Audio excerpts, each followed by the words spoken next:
నమస్తే అన్న. ఎలా ఉన్నారన్న? తెలంగాణలో టీడీపీకి వదిలేసిన తర్వాత బీజేపీలో కాకుండా కాంగ్రెస్కి ఎందుకు వెళ్ళారు అంటే మీరు చెప్పారు ఇప్పుడు మాది మొత్తం ఏబీవీపీ బ్యాక్గ్రౌండ్ అంటే ఏబీవీపీ బ్యాక్గ్రౌండ్ ఉన్న వాళ్ళందరూ ఏబీవీపీలో పని చేసిన అని చెప్పినా కానీ బీజేపీలో తెలంగాణ సెంటిమెంట్ ను అడ్డం పెట్టుకునే అధికారంలోకి వచ్చినటువంటి కల్వకుంట్ల చంద్రశేఖరరావు మీద ఆనాడు తెలుగుదేశం పార్టీలో రేవంత్ రెడ్డి గారు బలమైన విద్యార్థి విభాగం ఉందంటే అది టీఎన్ఎస్ మనోడు పనిచేస్తున్న ఒక స్థాయికి ఈ రోజు నేను చేయడం జరిగింది. ఆ రోజు అనేక విద్యార్థి సంఘాలు అనేక పార్టీలకు ఉన్నా సరే కానీ టీడీపీకి బలమైన బ్రాండ్ ఎవరని అంటే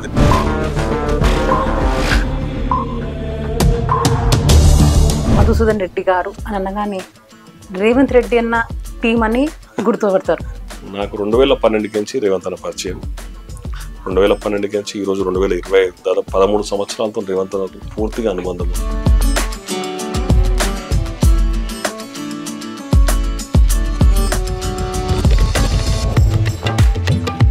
కాంగ్రెస్ ఏడాదిన్నర పాలన ఎలా ఉందని అనుకుంటున్నారు? కాంగ్రెస్ ఏడాదిన్నర పాలన చాలా కల్వకుంట్ల చంద్రశేఖరరావు గారు కుటుంబ సభ్యులు చంద్రశేఖరరావు గారు, హరీష్ రావు గారు, కల్వకుంట్ల తారక రామారావు గారు, కల్వకుంట్ల కవితారావు గారు, అల్లుడు సంతోష్ రావు గారు, ఈ విధంగా తెలంగాణ రాష్ట్రంలో కుటుంబ పాలన గత 9 ఏళ్ళు మొత్తం తెలంగాణ రాష్ట్రాన్ని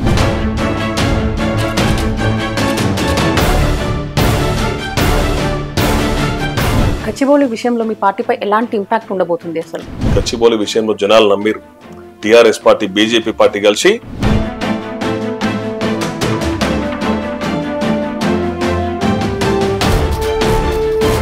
బిడ్డ కేటీఆర్ ఒళ్ళు దగ్గర పెట్టుకొని మాట్లాడి ఇప్పటికైనా మీ ఛానల్ ద్వారా తెలియజేస్తా ఉన్నా, నీకు చిప్పకూడు తప్పదు.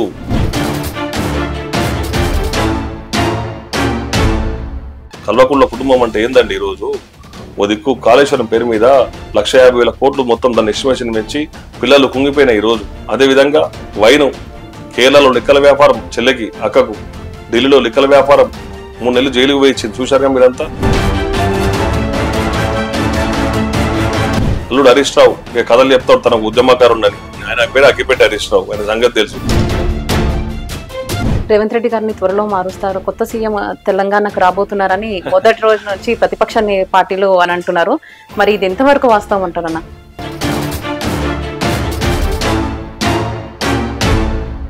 టిఆర్ఎస్ పార్టీ, బీజేపీ పార్టీ ఒకటైందమ్మా ఈరోజు. ఈ రాష్ట్రంలో ఎటువంటి పరిస్థితుల్లో కాంగ్రెస్ పార్టీని రానియదు. సౌత్ ఇండియాలో జిల్లాకు ఒక మంత్రి పదవి ఇస్తారని కూడా రేవంత్ రెడ్డి గారు కొన్ని మాటల్లో చెప్పారు. మరి అది ఇంకా కూడా ఎప్పుడు అమలు అవుతుంది అనుకుంటున్నాం?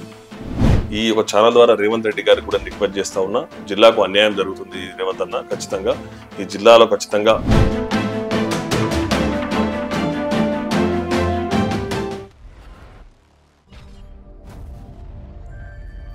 నమస్తే, వెల్కమ్ టు అవర్ ఛానల్. ప్రస్తుతం మనతో పాటు ఈరోజు గడ్డెనారం మార్కెట్ కమిటీ చైర్మన్ ఇంకా కాంగ్రెస్ సీనియర్ నాయకులైన చిలక మధుసూదన్ రెడ్డి గారు ఉన్నారు. మరి అన్నతో మాట్లాడదాం. నమస్తే అన్న. ఎలా ఉన్నారన్నా? బాగున్నాము అన్న.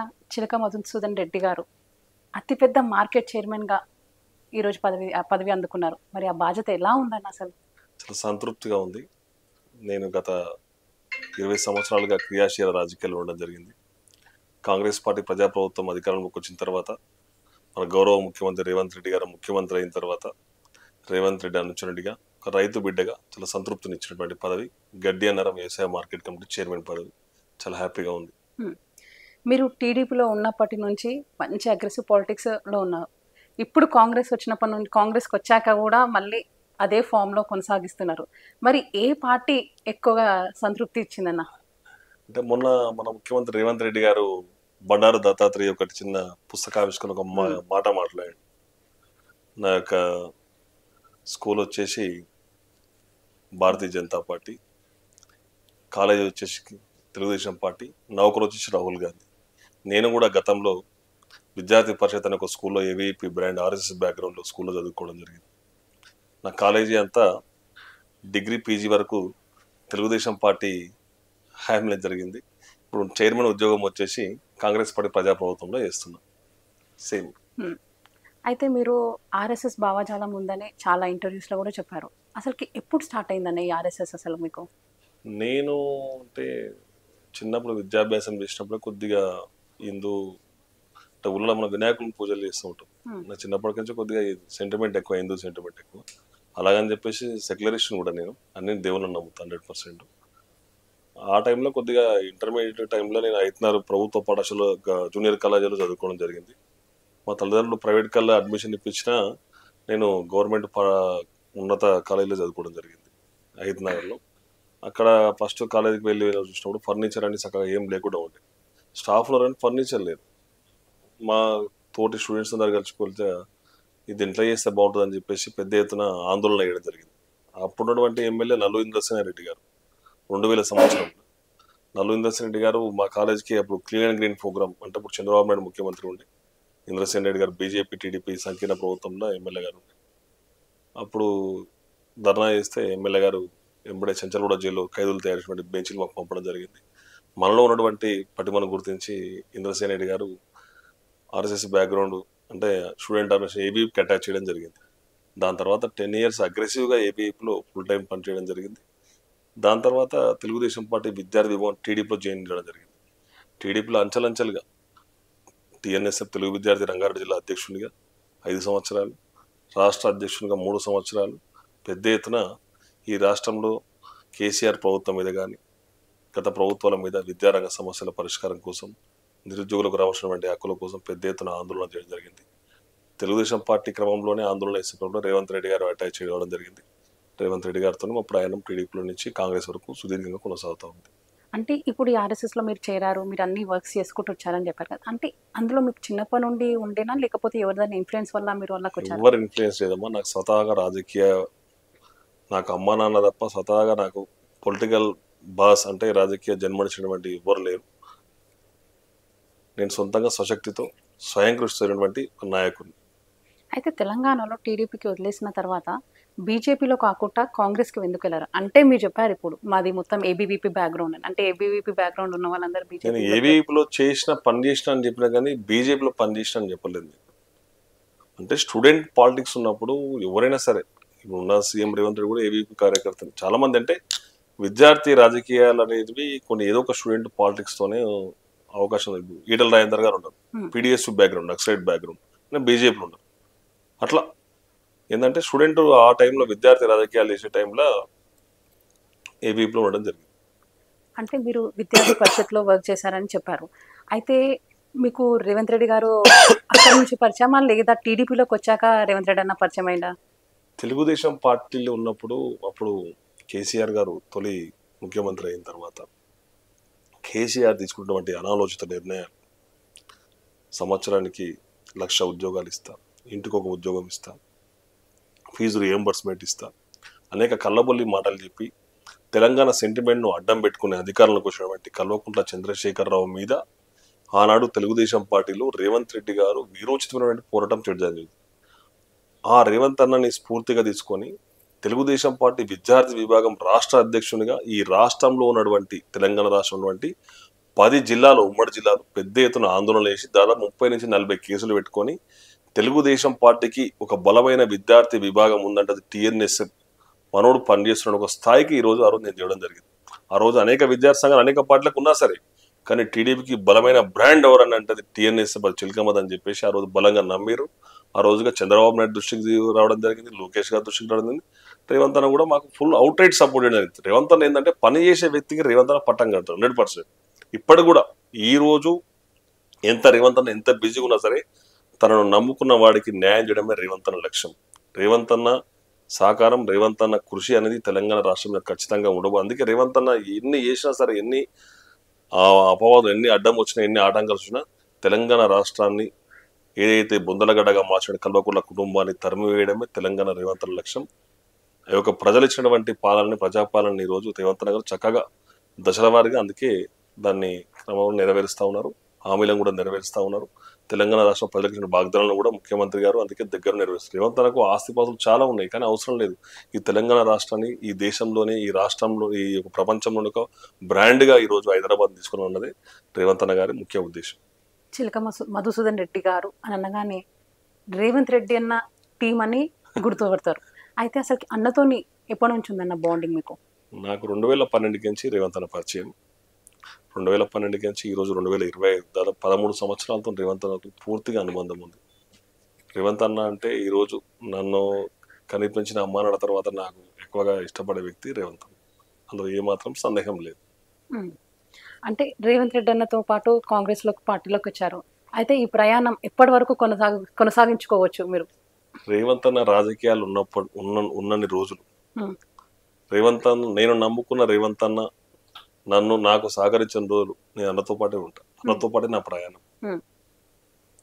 అంటే ఇప్పుడు మరి రేవంత్ అన్న గురించి ఎక్కువ మాటల్లో మధుసూదన్ అన్న ఏం చెప్తారని అంటే, రేవంత్ అన్న ఈజ్ ఎ ఫైర్ బ్రాండ్. ఈ దేశంలోనే ఏదో ఒక మేలు చేయాలి, ఈ ప్రజలను ఏదో ఒక ఈ రాష్ట్రాన్ని గాడిలో పెట్టాలి, యువతకు మంచి ఒక ఉపాధిని ఇవ్వాలి, విద్యార్థులకు మంచి వాళ్ళ కళలను సాకారం చేయాలనే ఒక ఉద్దేశం, మంచి ఒక 2047కు అంటే గతంలో విజన్ 2020 చంద్రబాబు నాయుడు విజన్ 2047 విజయ్ 2047కు ఈ రాష్ట్రాన్ని ప్రపంచ పటంలోని ఒక ఉంచాలన్న దగ్గర రేవంత్ అన్న బ్రాండ్.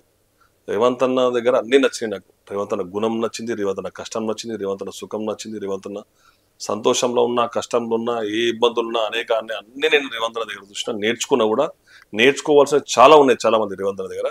ఖచ్చితంగా రేవంత్ అన్న అంటే చాలా ప్రాణం, ఇష్టం, నమ్మకం, ధైర్యం. కాంగ్రెస్ ఏడాదిన్నర పాలన ఎలా ఉందని అనుకుంటున్నారు? కాంగ్రెస్ ఏడాదిన్నర పాలన చాలా అద్భుతంగా ఉంది. గత 10 ఏళ్ళు మనం చూసినాం.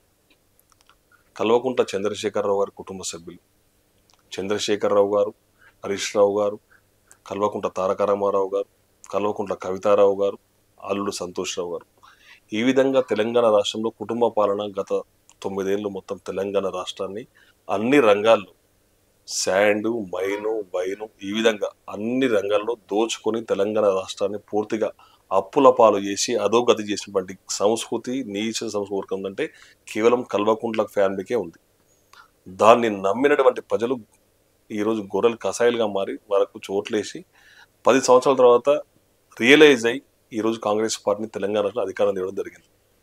100 హామీలు ఇచ్చాడు, 1000 హామీలు ఇచ్చిన అబద్ధాల పుట్ట టిఆర్ఎస్ పార్టీ మేనిఫెస్టో.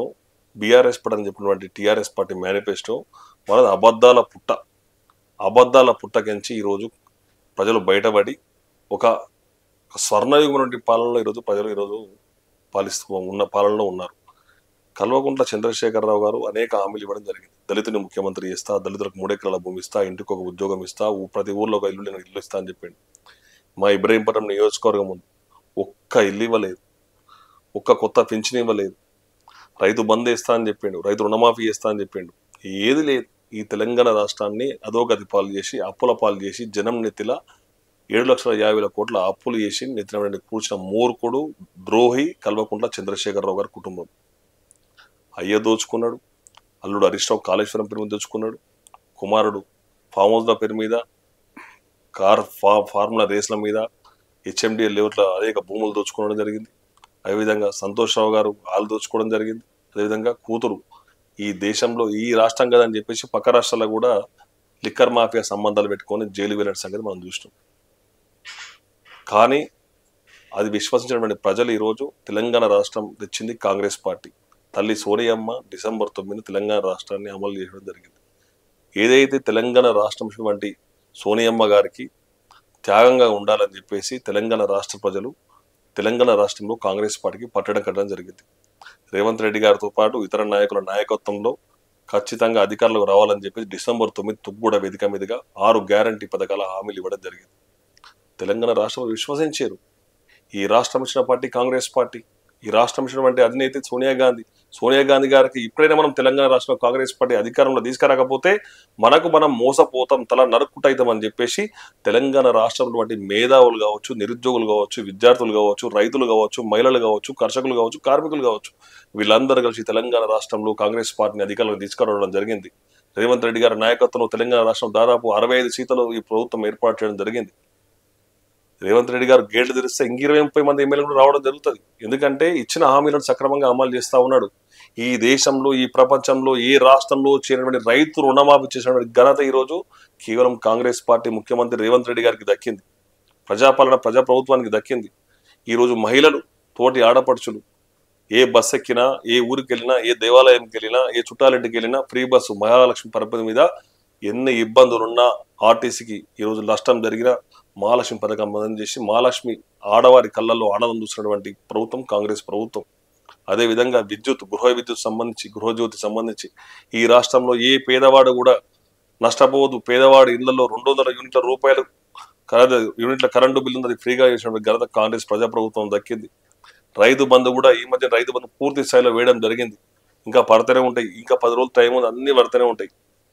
అదే విధంగా ఈ రైతులకు సన్నాలు, మనం సన్నాలకు ద్వారా ఇస్తామని చెప్పలేదు. ఈ రాష్ట్రంలో ఈ తెలంగాణ రాష్ట్రం వరి ధాన్యం వినియోగంలో ఎక్కువగా ఉన్నది. ఈ రోజు భారతదేశంలో అత్యధికంగా సన్న ఒడ్లు పండించినటువంటి రాష్ట్రం భారతదేశంలో తెలంగాణ రాష్ట్రం.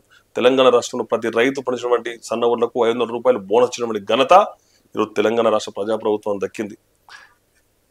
ఈ రోజు ఏదైతే ప్రభుత్వం మనం కోరుకున్నామో ఆ ప్రభుత్వం వెళ్ళిపోయిన తర్వాత కాంగ్రెస్ ప్రభుత్వం అధికారంలో నడవడం జరిగింది. మేమేం హామీ ఇవ్వలేదు.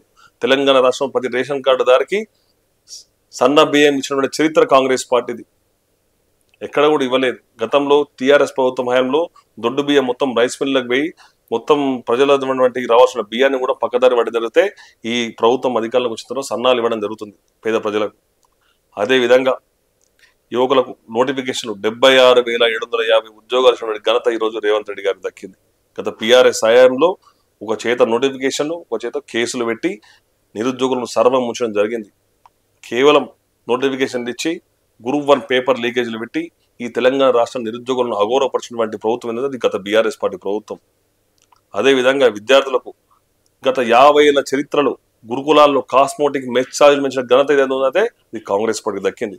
ఈ విధంగా దశల వారీగా పథకాలు అమలు చేస్తూ ఈ రాష్ట్రంలో డబ్బులు లేకున్నా సరే కేసీఆర్ తెచ్చినటువంటి డబ్బులకు మిత్తిలు కడుతూ ఈ రేవంత్ రెడ్డి గారు ప్రభుత్వం సాఫీగా నడుపుకొని తీసుకుపోతా ఉన్నాడు. కొంతమంది కుహాన లౌకికాలు విమర్శిస్తూ ఉన్నారు. ఆ విమర్శలు కూడా జనాలు తప్పుదో పడవలసిన అవసరం లేదు. ఈ యొక్క ప్రభుత్వం అనేది 5 ఏళ్ళు కాదు, రాబోయే 25 ఏళ్ళు తెలంగాణ రాష్ట్ర సుస్థిరమైన కాంగ్రెస్ ప్రభుత్వం ఉంటుంది. రేవంత్ రెడ్డి గారు ముఖ్యమంత్రి ఖచ్చితంగా ఉంటారని చెప్పేసి మీ లెజెండ్ టీవీ ద్వారా నేను మరోసారి తెలియజేస్తా ఉన్నాను. రేవంత్ రెడ్డి అన్న వ్యక్తిత్వం గురించి చెప్పండి అన్న. రేవంత్ రెడ్డి అన్న వ్యక్తిత్వం ప్రతిరోజు, ప్రతినిత్య, ప్రతి గంట ప్రజల కోసమే పనిచేస్తూ ఉన్నాడు. మనం చూసినాం ఈరోజు గత 10 ఏళ్ళ కేసీఆర్ కేర్ ఆఫ్ అంటే ఫామ్ హౌస్, రేవంత్ రెడ్డి అంతే ప్రజా దర్బార్, ప్రజాకోట్లనే ఉంటుండు.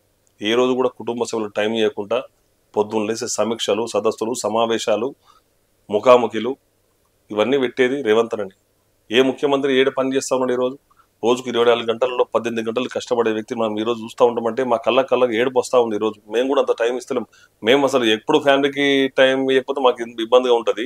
అదే రేవంత్ ఈరోజు కుటుంబ సభ్యులను సైతం ఫ్యామిలీని పక్కకు పెట్టి ఈ తెలంగాణ రాష్ట్ర ముఖచిత్రం మార్చాలి, తెలంగాణ రాష్ట్రాన్ని అభివృద్ధి పరం తీసుకోవాలి, ఔటర్ రింగ్ రోడ్కు త్రిబుల్ ఏర్పాటు చేయాలి, ఈ రాష్ట్రంలో ఫ్యూచర్ సిటీ ఏర్పాటు చేసి ఉద్యోగులకు ఉద్యోగ అవకాశాలు కల్పించాలి, ఈ విధంగా ఫ్యూచర్ ఫుడ్ మార్కెట్ ఏర్పాటు చేసి రైతులకు న్యాయం చేయాలి, ఈ రైతాంగాన్ని దేశంలో ఒక మంచి ఆదర్శ రాష్ట్రంగా తీసుకోవాలని చెప్పేసి రేవంత్ రెడ్డి గారు దృఢ సంకల్పం ఉంది.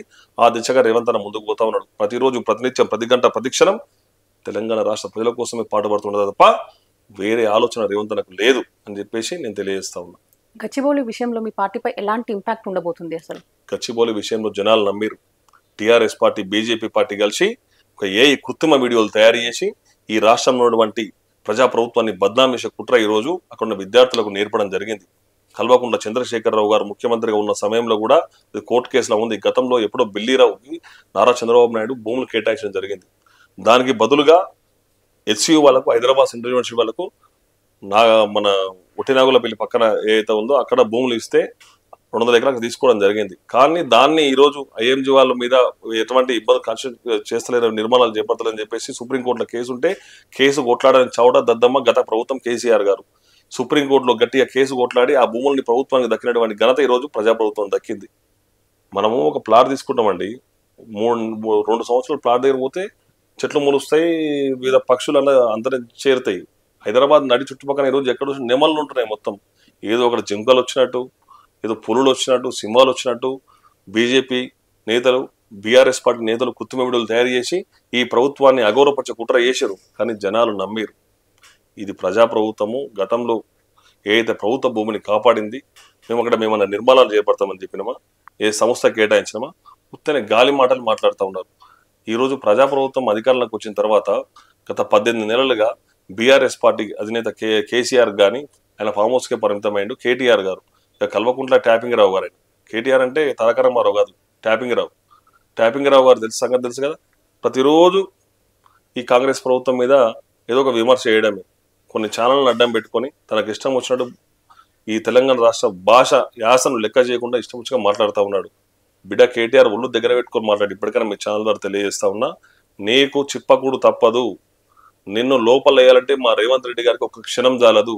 నువ్వు తిన్నింటి వాసాలు అన్ని కక్కించిన తర్వాతనే నీ పని నీ భరతం అని చెప్పేసి నేను తెలియజేస్తా ఉన్నా. కేటీఆర్ గారు నువ్వు దోచుకున్న సొమ్ము ఈరోజు అంతా ఇంత కాదు. ఈ జనం నెత్తిలో 700 లక్షల కోట్ల అప్పు రూపాయలు ఈ రాష్ట్రంలో కాదు పక్క రాష్ట్రాల్లో పక్క దేశ పెట్టుబడి పెట్టిన నువ్వు నీ కుటుంబము మొత్తం కక్కిందాకా నువ్వు వదిలిపెట్టేది లేదు బిడ్డ అని చెప్పేసి కూడా ఈ ఛానల్ వాళ్ళు తెలియజేస్తా ఉన్నా. కల్వకుంట్ల కుటుంబం అంటే ఏందండి? ఈరోజు ఓ దిక్కు కాళేశ్వరం పేరు మీద 1,50,000 కోట్లు మొత్తం దాన్ని ఎస్టిమేషన్ పెంచి పిల్లలు కుంగిపోయినాయి ఈరోజు. అదేవిధంగా వైను కేరళలో లెక్కల వ్యాపారం చెల్లెకి అక్కకు, ఢిల్లీలో లెక్కల వ్యాపారం 3 నెలలు జైలుకు వేయించింది. చూశారుగా మీరంతా. అల్లుడు హరీష్ రావు ఇక కథలు చెప్తాడు తనకు ఉద్యమకారుండని, అసలైన ఉద్యమకారు నేనని. ఆయన పేరు అగ్గిపెట్టి హరీష్ రావు, ఆయన సంగతి తెలుసు. ఇక కేసీఆర్ సంగతి అందరికి తెలుసు. ఆయన అల్లుడు సంతోష్ రావు గురించి అందరికి తెలుసు. ఈ జనాలు మొత్తం తెలుసు కల్వకుంట్ల కుటుంబ పాలన. అయితే రాజకీయాల్లో మీ లక్ష్యం ఏంటన్నా? నన్ను నమ్ముకున్న వారికి న్యాయం చేయడం, అదేవిధంగా ఏ ఒక్క వర్గానికి ఇబ్బంది ఉన్నా, ఏ ఒక్క పేదవాడు సంతోషంగా లేకున్నా సంతోషపెట్టడమే నా ధ్యేయం. నన్ను నమ్ముకున్న వారి కోసం దేనికైనా తెగిస్తా. నా లక్ష్యం చేరేంత వరకు ఎంత దూరమైనా ప్రయాణం చేస్తా. కాంగ్రెస్ పార్టీ ఎందుకు ఇంకా మంత్రి పదవులను మొత్తం పూర్తి చేసుకోలేకపోతున్నాను? కాంగ్రెస్ పార్టీ అనేది ఒక దేశ రాజకీయాలను మలుపుతున్నటువంటి పార్టీ కాంగ్రెస్ పార్టీ. ఈ దేశానికి స్వాతంత్రం తెచ్చినటువంటి పార్టీ కాంగ్రెస్ పార్టీ. ఈ దేశాన్ని అనేక రకాలుగా అభివృద్ధి పరువులు తీసుకున్నటువంటి పార్టీ కాంగ్రెస్ పార్టీ. ఈ కాంగ్రెస్ పార్టీలో అనేక రకాలైనటువంటి కుల మత సామాజిక అనేక భేద అవసరాలకు ఈరోజు కాంగ్రెస్ పార్టీ పెట్టింది పేరు. గతంలో టీఆర్ఎస్ పార్టీ మనం చూసినాం, ఒక దళితులు లేడు, అంత కుటుంబ పాలన. కానీ కాంగ్రెస్ పార్టీ ఆ విధంగా లేదు. ఈరోజు రేవంత్ రెడ్డి గారి పాలనలో దేశంలో ఎక్కడ లేని విధంగా మనం ఈరోజు ఎస్సీ కుల వర్గీకరణ చేసినాం. ఈ భారతదేశంలో బీసీలకు 42% రిజర్వేషన్ లేని పట్టుబడిన వ్యక్తి రేవంత్ రెడ్డి గారు. దమ్ముంటే దీన్ని పార్లమెంట్లో పెట్టి అమలు చేయాలని చెప్పేసి బీజేపీ కోర్టులో బంద్ చేసినటువంటి వ్యక్తి రేవంత్ రెడ్డి గారు. అంటే సామాజిక న్యాయం పాటిస్తూ ఉంది. లంబార్లకు రిజర్వేషన్ ఇచ్చిన మరో లంబార్ల గ్రామ పంచాయతీ చేతులుకున్న పార్టీ అది ఉండొచ్చు, కానీ ఈరోజు అన్ని వర్గాలకు సముచిత న్యాయం కల్పించినటువంటి పార్టీ కాంగ్రెస్ పార్టీ. ఆ విధంగా అందరికీ ఇవ్వాలనే ఉద్దేశంతో కొద్దిగా లేట్ అయి ఉండొచ్చు. ఖచ్చితంగా మంత్రివర్గ పునర్విస్కరణ జరిగింది. రేపు పొద్దున కూడా మళ్ళీ ఇంకా ఉంటుంది కాబట్టి ఖచ్చితంగా కాంగ్రెస్ పార్టీ అందరికీ న్యాయం చేసి సమన్యాయం చేస్తుంది. రేవంత్ రెడ్డి గారిని త్వరలో మారుస్తారు, కొత్త సీఎం తెలంగాణకు రాబోతున్నారని మొదటి రోజు నుంచి ప్రతిపక్ష పార్టీలు అని అంటున్నారు. మరి ఇది ఎంతవరకు వాస్తవం అంటారన్న? 2050 వరకు కూడా గట్లనే అంటారు. 2025 సంవత్సరం మనం ఉన్నాం. టీఆర్ఎస్ పార్టీ బీజేపీ పార్టీ ఒకటైందమ్మా. ఈరోజు ఈ రాష్ట్రంలో ఎటువంటి పరిస్థితుల్లో కాంగ్రెస్ పార్టీని రానియొద్దు. సౌత్ ఇండియాలో అటు కర్ణాటకలో కానీ తమిళనాడు డిఎంకే పార్టీ కానీ, ఈరోజు తెలంగాణలో కాంగ్రెస్ పార్టీ అధికారంలో ఉన్నది. దక్షిణాది రాష్ట్రాల్లో బీజేపీ ప్రాబల్యం చాలా తక్కువ. ఎటువై దీన్ని ఈరోజు తెలంగాణలో పాగా వేయాలని చెప్పేసి టీఆర్ఎస్ని అడ్డం పెట్టుకుని బీజేపీ రాజకీయాలు చేస్తూ ఉంది. రెండు ఒకటే తాను ముక్కలు, బీఆర్ఎస్ పార్టీ బీజేపీ పార్టీ. ఎందుకంటే గతంలో కాళేశ్వరం మీద పిసిసి అధ్యక్షుడు రేవంత్ రెడ్డి గారు ఉన్న సమయంలో అనేక సాక్ష్యాలు అనేక లోపాలను బయటపెట్టి అప్పుడు ప్రభుత్వానికి నివేదిక ఇస్తే ఒక్క చర్య తీసుకోలేదు బీజేపీ ప్రభుత్వం. మళ్ళా తర్వాత బీజేపీ కేంద్రంలో అధికారంలోకి వచ్చింది. ఫోన్ ట్యాపింగ్ జరిగింది. ఈ రాష్ట్రంతో పాటు పక్క రాష్ట్ర నేతల ఫోన్లు ట్యాపులు చేశారు, సొంత కుటుంబ సభ్యుల ఫోన్లు ట్యాపులు చేశారు అని చెప్పేసి ఇన్ని నివేదికలు పెట్టిన బీజేపీ పార్టీ నాయకులు చర్యలు తీసుకోవడం లేదు. అంటే బీజేపీ బీఆర్ఎస్ ఒక్కటే, దాంట్లో నమ్మశక్యం లేదు. తెలంగాణ రాష్ట్రంలో నమ్మిర్రు. బీఆర్ఎస్ పార్టీ ఎంపీ ఎన్నికల్లో పరోక్షంగా భారతీయ జనతా పార్టీకి సహకరించింది. వాళ్ళు గెలిచిన ఎంపీ స్థానాల్లో, బీజేపీ గెలిచిన ఎంపీ స్థానంలో డమ్మీ అభ్యర్థులు పెట్టి మోడీ గారికి సహకరించినటువంటి వ్యక్తులు కల్వకుంట్ల కుటుంబ సభ్యులు తమ కేసులను తమ ఆస్తులను కాపాడుకోవడం కోసమే భారతీయ జనతా పార్టీతో జతకట్టబడిన వ్యక్తులు బీఆర్ఎస్ పార్టీ నాయకులు. కింది స్థాయిలో బీఆర్ఎస్ పార్టీ నాయకులు ఆలోచన చేస్తూ ఉన్నారు బీజేపీ బీఆర్ఎస్ పార్టీ ఒకటే అని. ఈ తెలంగాణ రాష్ట్రం ఇచ్చిన కాంగ్రెస్ పార్టీకి నమ్మి ఓటేసినటువంటి ప్రజలు కూడా ఆలోచన చేయడం జరిగింది. ఖచ్చితంగా బీఆర్ఎస్ బీజేపీ ఒక్కటే. జిల్లాకు ఒక మంత్రి పదవి ఇస్తానని కూడా రేవంత్ రెడ్డి గారు కొన్ని మాటల్లో చెప్పారు. మరి అది ఇంకా కూడా ఎప్పుడు అమలు అవుతుంది అనుకుంటున్నాం? వాస్తవానికి రంగారెడ్డి జిల్లా అనేది పెద్ద జిల్లా. హైదరాబాద్ రంగారెడ్డిలో ఎంత పాపులేషన్ ప్రజలు ఉన్నారో ఈ తెలంగాణ రాష్ట్రంలో మిగతా దగ్గర అంత పాపులేషన్ ఉన్నారు. ఇక్కడ సగం ఉంటే మిగతా సగం ఉన్నారు. రంగారెడ్డి జిల్లాలో ఖచ్చితంగా మంత్రి పదవి రావాల్సిన మాట 100% వాస్తవం, సహజమది. కానీ ఈ జిల్లాలో గెలిచినటువంటి ఏకైక ఎమ్మెల్యే మా ఇబ్రహీంపట్నం ఎమ్మెల్యే మల్రెడ్డి రంగారెడ్డి గారు. రంగారెడ్డి గారు ఎన్ని ఇబ్బందులున్నా, ఎన్ని అనేక అంశాల్లో ఇబ్బందులున్నా పార్టీ మారకుండా ఇబ్రహీంపట్నం నియోజకవర్గంతో పాటు రంగారెడ్డి జిల్లాలో సీనియర్ నాయకుడిగా కార్యకర్తలను గుండెల్లో పెట్టించుకునే దమ్ము ధైర్యం ఉన్న మునగాడు మా మల్రెడ్డి రంగారెడ్డి గారు. మా మల్రెడ్డి రంగారెడ్డి గారికి ఖచ్చితంగా మంత్రి పదవి రావాల్సి ఉంది, రాలేదు. ఈ ఒక ఛానల్ ద్వారా రేవంత్ రెడ్డి గారికి కూడా రిక్వెస్ట్ చేస్తా ఉన్నా, రంగారెడ్డి జిల్లాలో అనేక పరిశ్రమలు, అనేక ఐటీ కంపెనీలు, అనేక ఎక్కువగా ఇక్కడనే ఇనాగ్రేషన్లు అవుతున్నాయి కాబట్టి జిల్లాకు అన్యాయం జరుగుతుంది. రేవంత్ అన్న ఖచ్చితంగా ఈ జిల్లాలో ఖచ్చితంగా ఈ జిల్లా కాంగ్రెస్ పార్టీ కూడా జిల్లా ఎమ్మెల్యేలు కూడా ఏకగ్రీవంగా తీర్మానం చేయడం జరిగింది. 3 సార్లు గెలిచి ఇబ్రహీంపట్నం ప్రజల గుండెలతో పాటు రంగారెడ్డి జిల్లా ప్రజల గుండెల్లో సుస్థిర స్థానం సంబంధించిన వ్యక్తి మల్రెడ్డి రంగారెడ్డి గారు. మల్రెడ్డి రంగారెడ్డి గారికి ఖచ్చితంగా ఈసారి మంత్రి పదవి ఇచ్చి ఈ జిల్లాని మరింత అభివృద్ధి పదంలో తీసుకోవాలన్నదే మా ముఖ్యమంత్రి గారికి నేను తెలియజేస్తా ఉన్నా.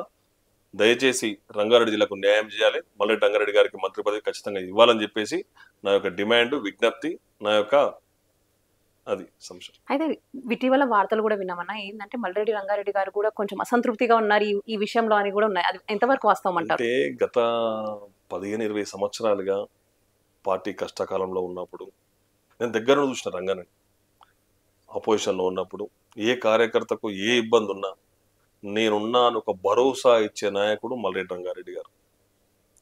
గతంలో టీఆర్ఎస్ పార్టీ మన అధికారంలో ఉన్నప్పుడు ఈ రాష్ట్రంలో ఎక్కలేని విధంగా ఇబ్రహీంపట్నం నియోజకవర్గంలో 4 జెడ్పీటీసీ స్థానాలకు 3 జెడ్పీటీసీ స్థానాలు, 4 ఎంపీపీలకు 3 ఎంపీపీ, మున్సిపల్ చైర్మన్లు పూర్తి స్థాయిలో అన్ని గెలిచి ఈ రాష్ట్రంలో సత్తా చూపించినటువంటి నాయకుడు, సమర్థవంతమైన లీడర్, ధైర్యం ఉన్నటువంటి మునగాడు మల్రెడ్డి రంగారెడ్డి గారు. ఈ ఇబ్రహీంపట్నం నియోజకవర్గం కాదు, మహేశ్వరం నియోజకవర్గం, పక్కన రాయందర్ నియోజకవర్గం, చేవెళ్ళ నియోజకవర్గం, అంటే ఉమ్మడి జిల్లాలో కాంగ్రెస్ పార్టీ నాయకులకు ఏ ఇబ్బందులున్నా సమర్థవంతంగా నేనున్నా అన్నటువంటి ఒక మంచి నమ్మకం ఇచ్చిన నాయకుడు మల్రెడ్డి రంగారెడ్డి గారు. అటువంటి మల్రెడ్డి రంగారెడ్డి గారికి మంత్రి పదవి దక్కితే జిల్లాకు న్యాయం చేసినట్టయితుందని చెప్పేసి నా వ్యక్తిగతం కాదు, ఇది కార్యకర్తల అభిప్రాయం, ఈ జిల్లా ప్రజల అభిప్రాయం అని చెప్పేసి నేను తెలియజేస్తా ఉన్నాను. అయితే ఇప్పుడు రేవంత్ రెడ్డి గారు ఒక మీటింగ్ లో చెప్పారు, ఏంటంటే కోహెడ బాటసింగారం రూట్ లో మార్కెట్ ఏర్పడుతుందని. అయితే అది ఎన్ని ఎకరాలు ఉంటుండొచ్చు అన్న? రేవంత్ రెడ్డి గారు నాకు మార్కెట్ కమిటీ చైర్మన్ ఇచ్చినప్పుడే నేను చెప్పిన, నాకు మార్కెట్ కమిటీ చైర్మన్ ఇస్తా ఉన్నాం, అది టెంపరీ మార్కెట్, దానికి నెలకు 75 లక్షల రూపాయలు రెంట్ కడతా ఉన్నాం, కోహెడలో స్థలం ఉంది, నీకు మార్కెట్ చైర్మన్తో పాటు కోహెడ మార్కెట్ కూడా నీకు గిఫ్ట్గా ఇస్తున్నా అని చెప్పిండు.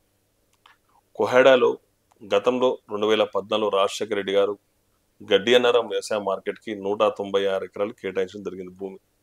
దాన్ని ఈరోజు 250 ఎకరాలకు పెంచి ఈ దేశంలోనే కాదు ప్రపంచంలోనే ఒక ఇంటిగ్రేటెడ్ మార్కెట్ తయారు చేయాలన్నదే ఒక ముఖ్యమంత్రి గారి ఉద్దేశం. ఏదైతే మహేశ్వరం నియోజకవర్గంలో ఈ తెలంగాణ రాష్ట్రంలో యువకులకు ఒక ఉపాధి ఇచ్చిన ఫ్యూచర్ సిటీ ఐటీ సెక్టర్ ఏదైనా కంపెనీ పెడుతున్నారు, ఫ్యూచర్ సిటీ ఏర్పాటు చేస్తున్నారు, ఫ్యూచర్ ఫ్రూట్ మార్కెట్ కోడలో ఏర్పాటు చేయడమే ముఖ్యమంత్రి గారి ఆలోచన, నిర్ణయం. ముఖ్యమంత్రి గారికి సమగ్రమైనటువంటి విజన్ ఉన్నది. ఈరోజు ఈ రైతులకు న్యాయం చేయాలని ఒక నమ్మకం, సంకల్పం ముఖ్యమంత్రి గారికి ఉన్నది. ఆలోచనలే భాగంగానే కోహెడలో గడ్డి అన్నారం వ్యవసాయ మార్కెట్ సంబంధించి 250 ఎకరాల్లో 2950 కోట్లతో ఈ దేశంలోనే ఒక అధునాతనటువంటి future fruit market, integrated market గా కోహెడ గ్లోబల్ గ్రీన్ మార్కెట్ ఏర్పాటు చేసి ఈ తెలంగాణ రాష్ట్ర రైతాంగానికి న్యాయం చేశాడని చెప్పేసి మీ ఛానల్ వాళ్ళు తెలియజేస్తా ఉన్నా. త్వరలో ముఖ్యమంత్రి గారి సమీక్ష ఉంది. ఈ నెలాఖరుకు జూలై 1st వీక్ లో ముఖ్యమంత్రి గారు సహస్ర హస్తాలతో మా గౌరవ ఎమ్మెల్యే మల్రెడ్డి రంగారెడ్డి గారి నాయకత్వంలో కోహెడ మార్కెట్ కు భూమి పూజ ఏర్పాటు చేస్తాం. తెలంగాణ రాష్ట్ర రైతాంగం నుండి కళ్ళలో ఆనందం చూస్తామని చెప్పేసి కూడా తెలియజేస్తా ఉన్నా.